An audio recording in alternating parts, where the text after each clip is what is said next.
Sud Radio, c'est votre avenir, le sujet du jour. Alexandre, aujourd'hui on s'intéresse à l'origine du spiritisme. C'est un vaste sujet, je suppose. Oui, Trina, l'origine du spiritisme provient depuis plusieurs siècles et même depuis plusieurs civilisations. Alors, ça va de l'oracle grec aux chamans d'Amérique, en incluant les marabouts, puisque ça regroupe toutes les personnes qui se chargent de contacter le monde des esprits et celui des défunts. Alors, si on repart un peu vers un passé très très lointain, pour les Assyriens et les Babyloniens, les morts étaient un souffle, une vapeur. Les morts connaissaient notre destinée et pouvaient donner des conseils.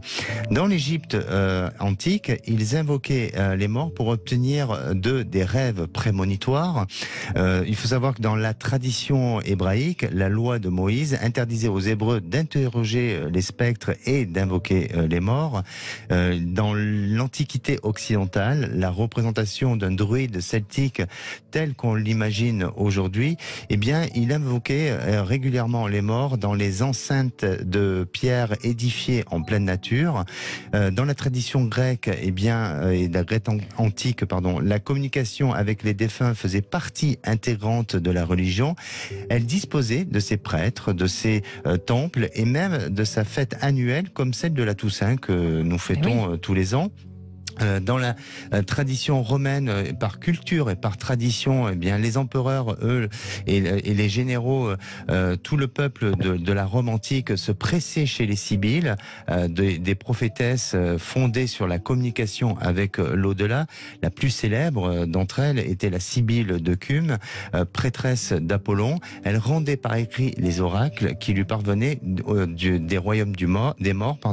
Dans la tradition des évangiles, eh bien, certains auteurs des évangiles comparent les anges à des esprits et utilisaient ces deux mots comme synonymes. En grec, la langue des évangiles, c'est-à-dire le mot des anges, signifie très exactement messager de l'au-delà.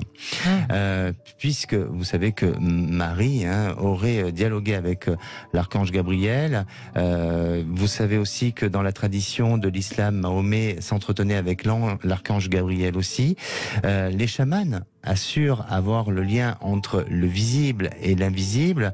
Dans le vaudou, les esprits des morts sont honorés lors des enterrements et peuvent prendre possession de danseurs lors de cérémonies rythmées de musique un peu enivrante et envoûtante.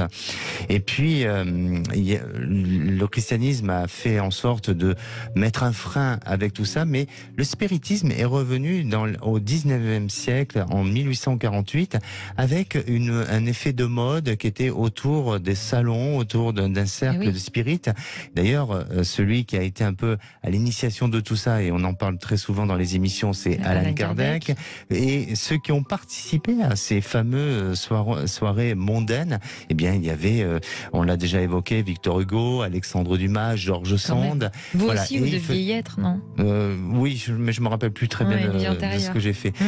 Et donc, il faisait tourner les tables et voilà. Et aujourd'hui, on va faire tourner un peu le studio. Non.